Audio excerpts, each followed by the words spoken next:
স্বাগত ডিবিসি সংবাদে আপনাদের সাথে আছি রেদওয়ান আহমেদ। এবার জানাবো খবরের বিস্তারিত। বিশ্ব ইজতেমায় জুমার নামাজ আদায় করতে টঙ্গীর তুরাগ তীরে ঢল নেমেছে লাখো মুসল্লির। মশগুল ইবাদতে তারা শুনছেন দেশি বিদেশি বক্তাদের বয়ান।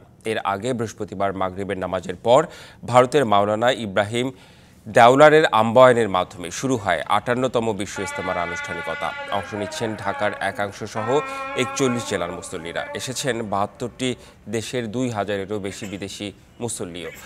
মহান আল্লাহর নৈকট্য লাভের আশায় ময়দানে জেলাভিত্তিক অবস্থান নিয়ে বয়ানে মগ্ন মুসল্লিরা। সকাল ১০টায় বিভিন্ন খিত্তায় খিত্তায় তালিমের আমল হবে।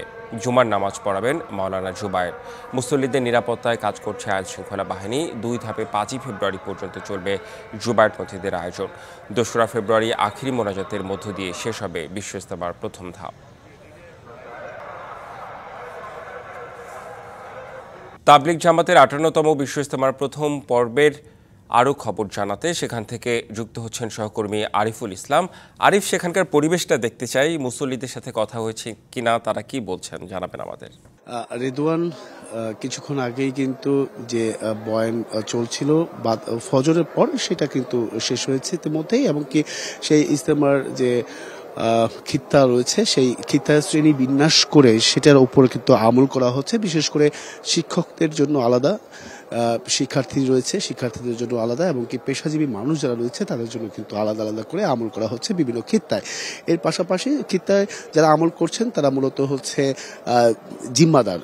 প্রত্যেকটা অঞ্চল থেকে যে জামাত এসেছে সেই জামাতের জিম্মাদার হিসেবে একজন থাকে, তিনি কিন্তু আসলে মূলত আমল করছেন।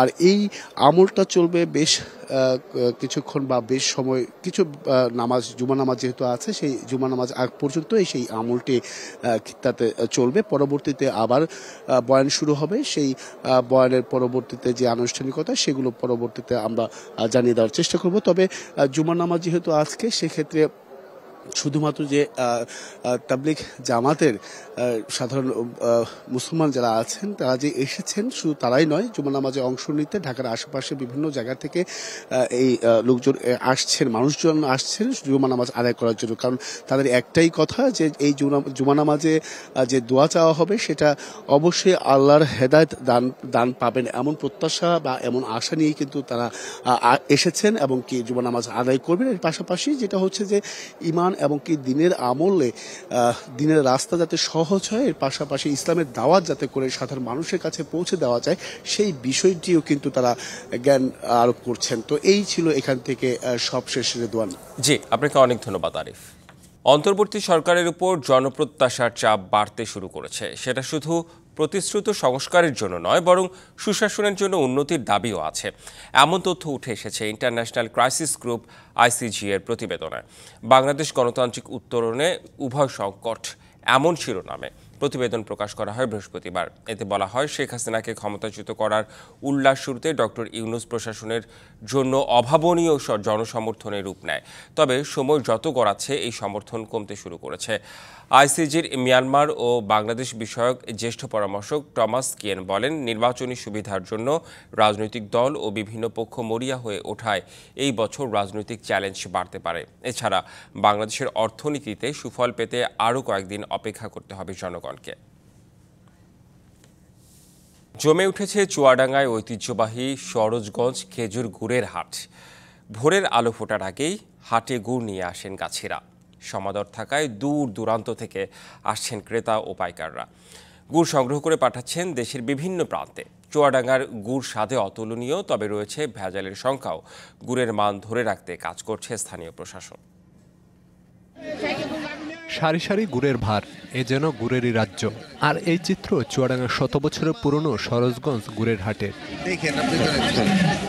খেজুরের রস থেকে তৈরি ঝোলা ও পাটালি গুড়ের জন্য বিখ্যাত চুয়াডাঙ্গা। স্বাদে অতুলনীয় হওয়ায় এই গুড়ের চাহিদা দেশ জুড়ে। সপ্তাহের সোম ও শুক্রবার বসে সরোজগঞ্জ হাট। আর খেজুরের গুড় কিনতে সারা দেশ থেকে আসেন ক্রেতারা। সকাল থেকে সন্ধ্যা পর্যন্ত চলে বেচাকেনা। প্রতি সপ্তাহে হাটে বিক্রি হয় ২০ থেকে ৩০ লাখ টাকার গুড়। গতবার ছিল ২২০০, ২৫০০, এবারটা একটু কম হচ্ছে, এই ১৮০০, ২০০০। গতবারের থেকে মান এই হাটের গুড় এখন মান একটু ভালো হয়েছে, গুড়ের দাম একটু কম হয়েছে। তবে ভেজাল মিশ্রণে খ্যাতি হারাতে পারে চুয়াডাঙ্গার গুড়। এ লক্ষ্যে গাছি ও ব্যবসায়ীদের সচেতনে কাজ করছে কৃষি বিপণন অধিদপ্তর। যদি চিনি না দেওয়া হয়, 1 নম্বর গুড় আনলে ব্যাপারী কিনবে না, তাকাবে না, ওই গুড় হয়ে যাবেন লাল। চিনি বাদে গুড়, অরিজিনাল গুড় একটু আটা হয়, আর এই চিনি দিলে একটু আটা কম হয়। তা আমরা নিয়মিতভাবে মনিটরিং করছি যে চিনি না মিশিয়ে চুয়াডাঙ্গার ঐতিহ্য যে সুস্বাদু যে গুড়, সেই গুড়টার যাতে চুয়াডাঙ্গাবাসী সারা বাংলাদেশের লোকজন জানে যে একটা সুস্বাদু গুড় চিনি না মিশালেও খুবই ভালো, সেটা খাওয়া যায়। তবে গুড়ের চাহিদা থাকলেও দিন দিন কমেছে খেজুর গাছের সংখ্যা। এ অবস্থায় সবাইকে সচেতন হওয়ার পরামর্শ কৃষি বিভাগের। BBC news desk. রাজধানীর বাজারে সয়াবিন তেলের বিষয়ে জানাতে কারওয়ান বাজার থেকে যোগ দিচ্ছেন সহকর্মী মোস্তফা মাহবুব। মাহবুব, তেলের সংকটের নানা রকম কারণ বলে সংশ্লিষ্টরা, আপনার পর্যবেক্ষণ আসলে কি বলে? পণ্যের কিন্তু সংকট আছে, কারণ বড় বড় বেশ কয়েকটি কোম্পানি, প্রায় 4 থেকে 5টি কোম্পানি যারা আসলে বাজেটকে নিয়ন্ত্রণ করেন, তাদের দিক থেকে সরবরাহের যে পরিমাণ সেটি কিন্তু কমে গেছে। এই সরবরাহ সংকটের কারণেই কিন্তু এই সংকটটি দেখা দিয়েছে। আমি এই মুহূর্তে আছি কারওয়ান বাজারের কিচেন মার্কেটে। এখানে কারওয়ান বাজারে বড় বড় কয়েকটি ডিলার থাকায় এখানে সংকট কিছুটা কম, অর্থাৎ দোকানগুলোতে কিন্তু আমরা তেল দেখতে পাচ্ছি, কিন্তু তারপরেও প্রত্যেকটি দোকানে যে চাহিদা, সেই চাহিদার তুলনায় কিন্তু সংকট আছেই। এখানে আজকের যে বাজার দর সেটি আপনাকে যদি বলি, 5 লিটারের যেটা বোতলজাত কোম্পানির যেগুলো তেল, সেগুলো কিন্তু 845 থেকে 850 এই দরেই বিক্রি হচ্ছে। এছাড়া খোলা সয়াবিন তেল যেটি, সেটি বিক্রি হচ্ছে 185 টাকা কেজি দরে।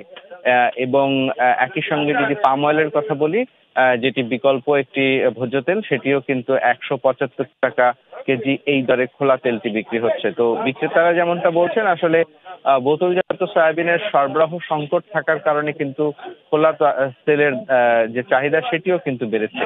এবং একই সাথে আরেকটি বিষয় যেটি হয়েছে সেটি হচ্ছে ভোক্তার কিন্তু ক্রয় সক্ষমতা কমে যাওয়ার ফলে যেটি হয়েছে 1/2 লিটার বা 1 লিটার ধরনের বোতলগুলোর বা তেলের বোতলের চাহিদা বেড়েছে, কিন্তু সেই পরিমাণ এই ধরনের বোতলগুলো কিন্তু কোম্পানি থেকে সরবরাহ কম, যে কারণে কিন্তু একটি সংকট আছে, যে কারণে আসলে খোলা তেলের চাহিদা যেটি সেটি কিন্তু বেশ খানিকটা বেড়েছে। তো মূলত আমদানি করা যে তেলগুলো, সেগুলো কোম্পানিগুলো সরবরাহ বাড়ালেই কিন্তু এই সংকটটি কমে যাবে। এই ছিল এখন পর্যন্ত আমার কাছে তেলের বাজারের খবর। রেদওয়ান। জি, ধন্যবাদ মাহবুব আপনাকে।